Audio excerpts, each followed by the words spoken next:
Hello বন্ধু, কেমন আছো? আলহামদুলিল্লাহ, ভালোই আছি বন্ধু। কি এটাই ভাবছো তো আজকে কেন তোমার বাসায় এসেছি? আজকে তোমার বাসায় এসেছি কিছু গুরুত্বপূর্ণ বিষয় নিয়ে আলোচনা করার জন্য। গুরুত্বপূর্ণ আলোচনা? আচ্ছা, বলো দেখি শুনি।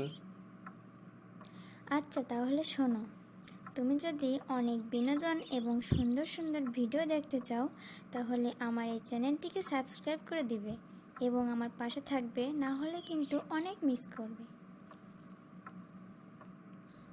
তাহলে আমি এখন কি করতে পারি? তো আমার অভিনয় দেখার জন্য চ্যানেলটিকে সাবস্ক্রাইব করে দাও এবং আমার পাশে থাকো। বুঝলাম। আচ্ছা, আমি চ্যানেলটিকে এখনই সাবস্ক্রাইব করে দিচ্ছি। তারপরে কি